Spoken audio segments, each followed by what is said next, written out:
It's the new iPhone 14 Pro, and today we'll compare the camera performance and image quality of both iPhone 13 Pro and the new iPhone 14 Pro, so you make up your mind if it's worth the upgrade. Being more technical, I mean the camera upgrade. I will be testing both cameras in portrait mode, product photography, stabilization, low light, cinematic mode, and indeed selfie camera.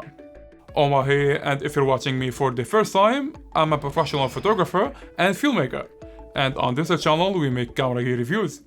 Make sure to hit that subscribe button to see more cool stuff. Now let's put these guys on test.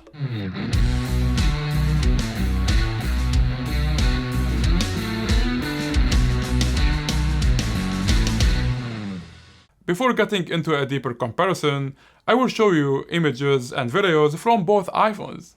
And I want you to guess which one is the 14 Pro and which one is the 13 Pro camera. You got label A and label B. Enjoy your time for the next 20 or 30 seconds and pick up your best guess.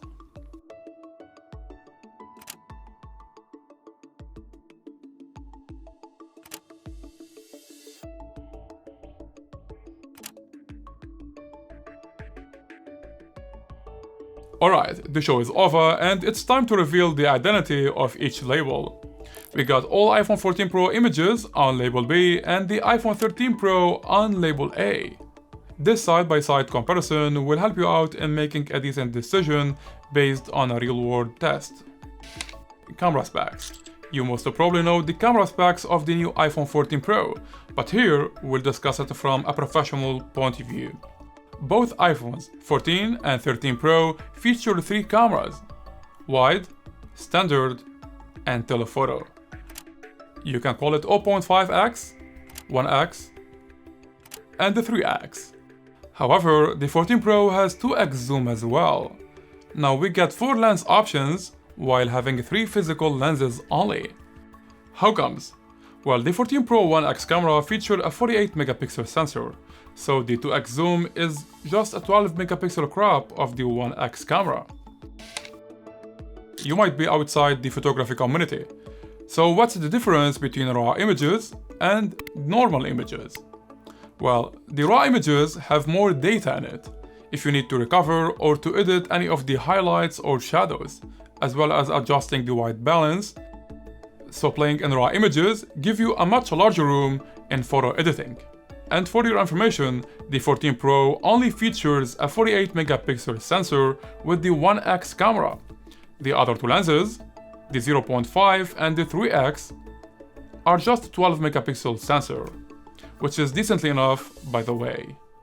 And in order to use the 48 megapixel feature, you need to turn on the RAW option at the top right corner. Now the RAW images are in DNG format and will be around 80 to 100 megabyte in size, and that's a very large size for normal images, so make sure to use this feature only when you have a use of it, otherwise your phone will be full in a week, in a month.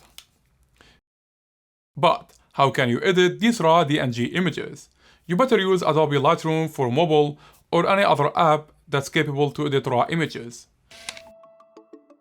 On papers, the 13 Pro wide and the standard lenses have better aperture than the 14 Pro. The lower the number is, the bigger is the lens aperture, and that means that it can handle better low light condition. But don't judge now, wait for the real world test, you might be surprised. Both iPhones wide angle lens is 13mm wide. The 13 Pro wide angle lens is f1.8, while the 14 Pro wide angle lens is f2.2.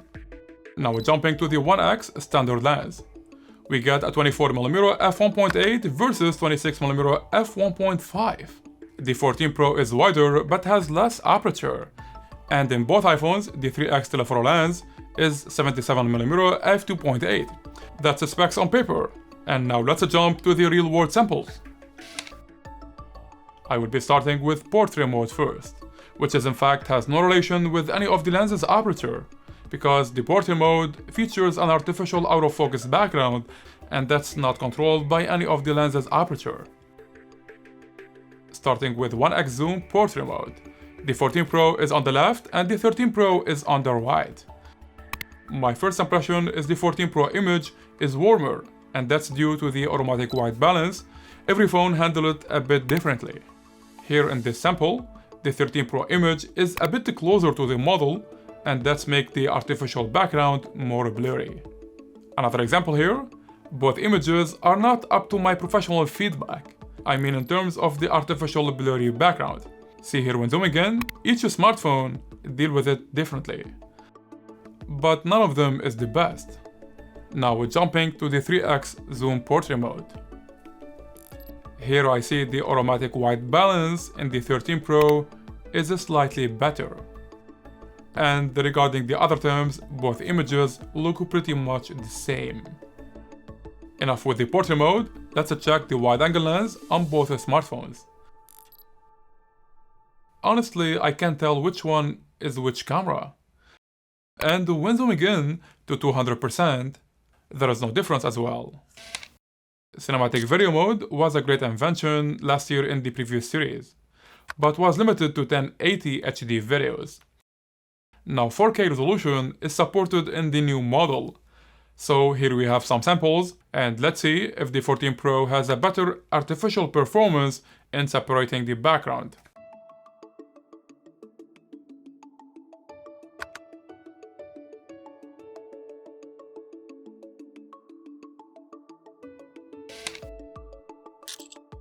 In terms of macro capability, I can tell that both cameras are quite the same.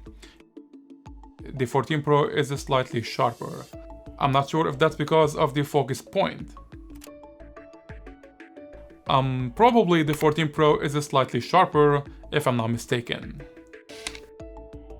The selfie front camera didn't change in my perspective, and I still like my skin tone in the 13 Pro camera.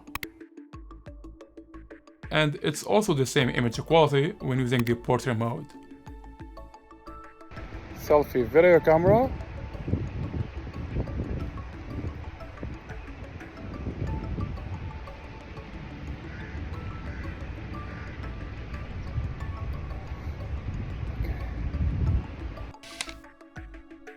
A smartphone camera is a great tool to shoot product photography at home, especially when having a proper light setup.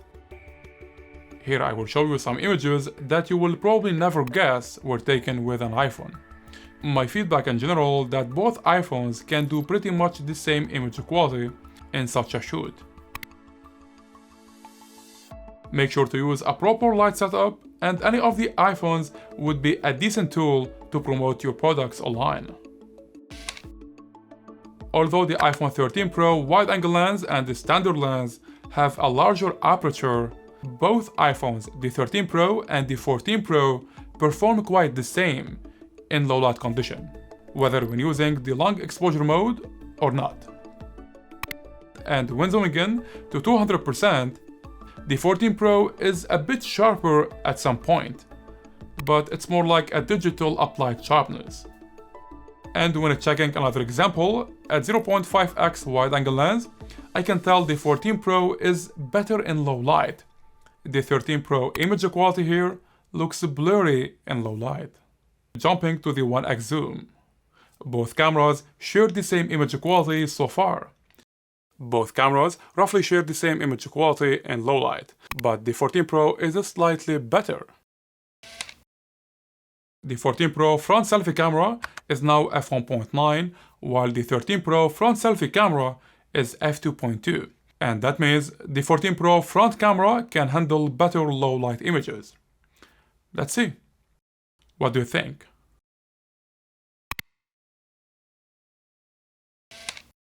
The 14 Pro now features a second generation of sensor shift stabilization. Here we have both iPhones ultra wide angle lens while walking on a shaky wooden bridge. I've heard the new iPhone feature a dynamic action stabilization. Let's see how it looks like compared to the 13 Pro. Anyhow, the action stabilization crops from the video, it doesn't support 4K resolution and goes up to 2.8K. To be honest, and after using both iPhones and checking the images side by side, the only two features missing in the 13 Pro are the cinematic 4K resolution and the 48 megapixel RAW with the 1x camera. Indeed, it's fancy to buy the latest iPhone, but will the new one add a significant value to your workflow? I don't think so. I would rather keep my 13 Pro or buy the 13 Pro instead of the 14 Pro if I don't have one. It's no doubt a good bargain. I hope this video helped in making your decision. Thank you for watching, guys. Thumbs up if you found this video helpful, and bump that subscribe button for more camera gear reviews. This was Oma, and see you in another one.